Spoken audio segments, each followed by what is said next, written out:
ऋषिमुनियों की पावन धरती, देश धर्म का नाता है। कहते सारे लोग यही है, वो हमारी माता है। जाग उठो ओ भारतवासी, जाग उठो ओ भारतवासी, गौ पर छुरियां चलती हैं। बंद करो गौ माँ की हत्या, सारी जनता कहती है। बंद करो गौ माँ की हत्या, सारी जनता कहती है।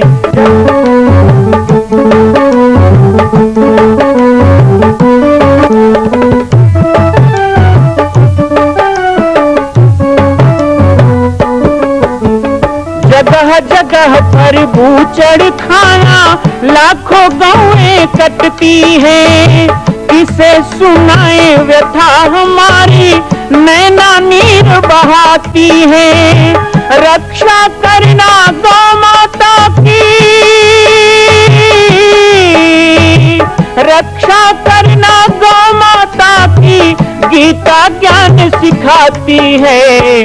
बंद करो गौ माँ की हत्या, सारी जनता कहती है। बंद करो गौ माँ की हत्या, सारी जनता कहती है।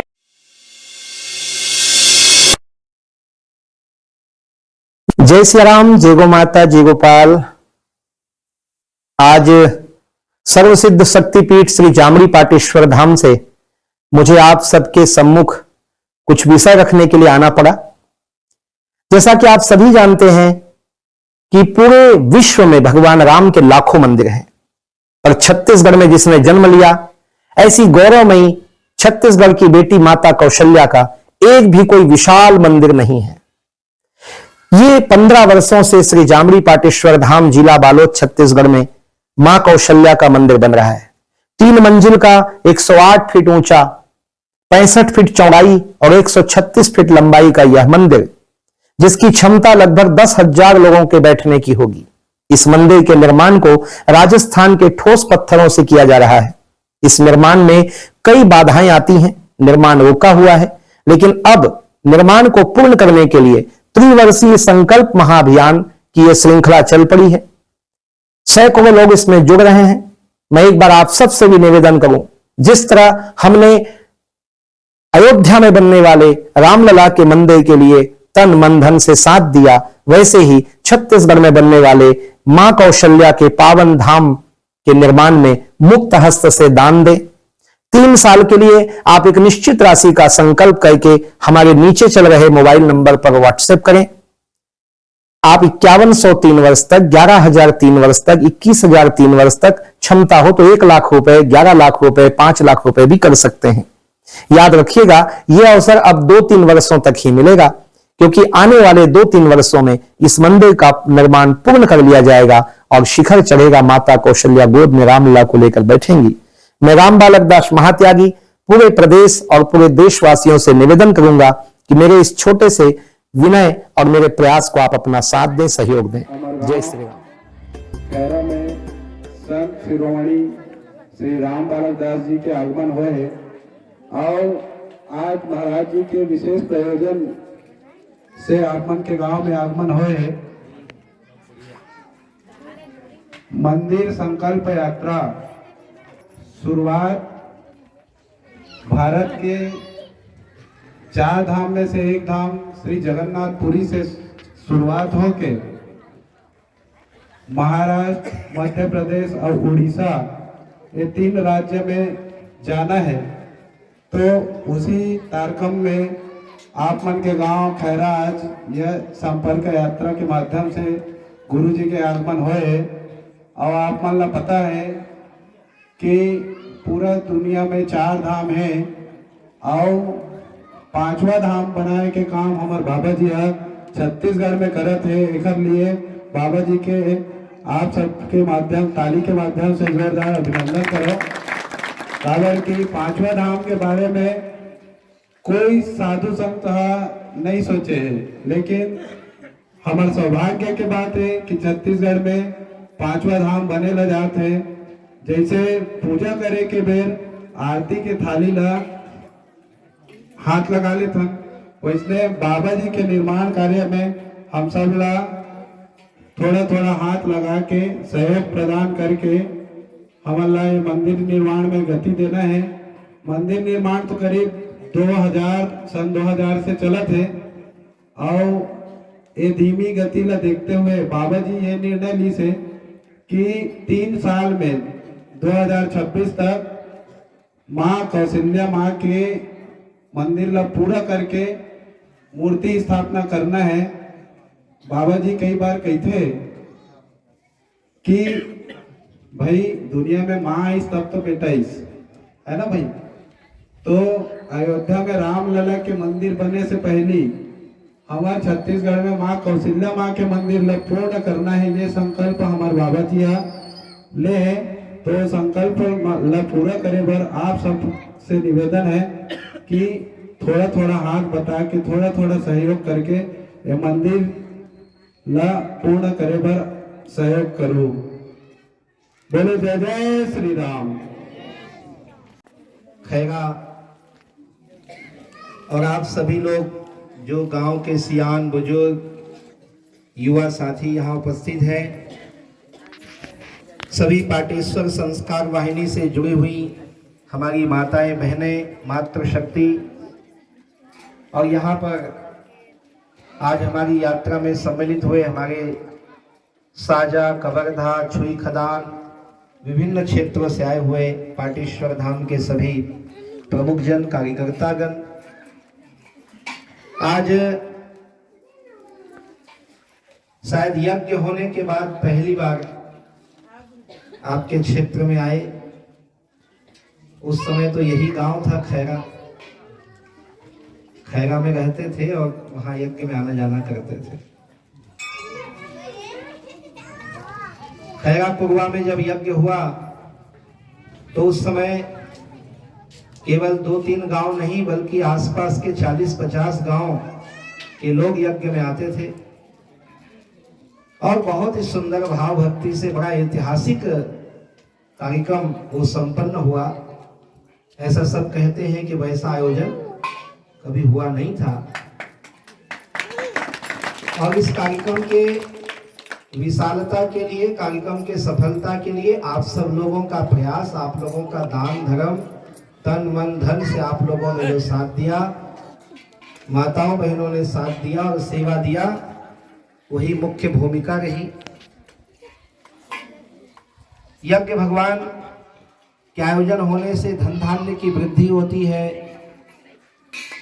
हमारा संपूर्ण वायुमंडल पवित्र होता है। और यज्ञ जो है वो केवल वायुमंडल को पवित्र नहीं करता है बल्कि मनुष्य की वृत्ति को भी पवित्र करता है। आने वाले नव संतति को भी वो धर्ममय बनाता है, विचारवान बनाता है।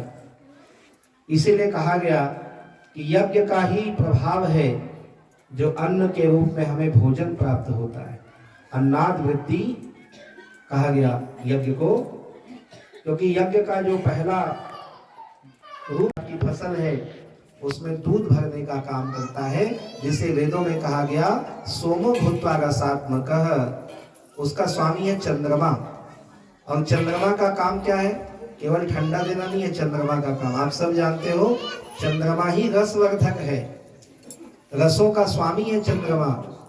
रसो नाम रसायनः ततः सोम कहा गया। सोम जो है, चंद्र जो है, वो रसायन का स्वामी है, रसों का स्वामी। तो आपके फल में कौन सा फल को लाल करना है, कौन फल को पीला करना है, ये कलर भरने वाला जो कलाकार है, रंग कर्म करने वाला कौन है? वो चंद्रमा है। यहां तक कहा गया कि करेला को करू करना है, आम को मीठा करना है, कौन से फसल को क्या रंग देना है, क्या रूप देना है, क्या रस देना है, कटु तीक्ष्ण अम्ल पित्त, ये सब को बनाने वाला चंद्रमा है। तो चंद्रमा को तृप्त कौन करता है? हमारे सभी फसल को रंग देने वाला, रूप देने वाला, यहाँ तक फूलों में सुगंध भरने वाला चंद्रमा है, लेकिन चंद्रमा को कौन पूर्ण करता है? तो उसे पूर्ण करने वाला यज्ञ का धुआं, यज्ञ का पर्जन्य है, वो बादल जिसके साथ चंद्रमा इसको कर पाता है। तो इस तरह यज्ञ में दिया गया हवन और यज्ञ ही है जो आज आपके खेतों में फसल बन के लहला रहा है, आपके बाड़ी में सब्जी बन के, आपके बाग में फल बन के, आपके भोजन में सुंदर सुस्वादु भोजन बन के व्याप्त हुआ है। और वही भोजन को लेने के बाद बीज रूप में परमात्मा उसे रोपण करते हैं और वही संतान के रूप में जन्म लेता है। अर्थात यज्ञ केवल फसल को देने वाला नहीं है, वो आने वाले कई पीढ़ी संतति को देने वाला भी है। तो आप सब ने जिस यज्ञ का आयोजन किया और जिस यज्ञ में हम सब ने आहुति दी, हम सब ने सेवा दिया, उसी का परिणाम है कि आज जगह जगह पर यज्ञ होने के कारण राम राज्य जैसा राज्य चल रहा है। बढ़िया फसल है, बढ़िया धान का कीमत भी बढ़िया है, उधर से भी रामराज है, किसानों को बड़ा सम्मान मिल रहा है। आप सब लोगों की प्रसन्नता, आप लोगों की समृद्धि ही हम यज्ञ में मांगते हैं। सर्वे भवन्तु सुखिनः, सर्वे सन्तु निरामया, सब सुखी हो, सब निरोगी हो, सब स्वस्थ रहे, सब प्रसन्न रहे। हम कभी नहीं कहते सबके पास पैसा हो, क्योंकि केवल पैसा सुख नहीं देता है। बहुत लखपति करोड़पति लोग हैं लेकिन दुखी हैं। घर में कलह हो गया तो सब संपत्ति रह के भी बेकार है। गोस्वामी तुलसीदास जी ने कहा, जहां सुमति तह सम्मति नाना और जहां कुमति तह विपत्ति निदाना। कुमति तो कितना भी धनों से बर्बाद कर देता है और सुमति रहे तो कितना भी गरीब हो मिलजुल के कमा के वो लोग फिर से धन बना लेते हैं। तो हम ये नहीं कहते आप धनवान हो, लेकिन ये जरूर कहते हैं आप सुखी हो, क्योंकि धन रहे और सुख ना रहे, आप है ना, जीवन में शांति ना रहे तो भी व्यर्थ है। तो आज के समय में हर प्रकार से संपन्नता हमारे छत्तीसगढ़ में दिखाई दे रही है, हमारे गांव-गांव में दिखाई दे रही है। उसका कारण यही है, ऐसे समय में भगवान को याद करना चाहिए।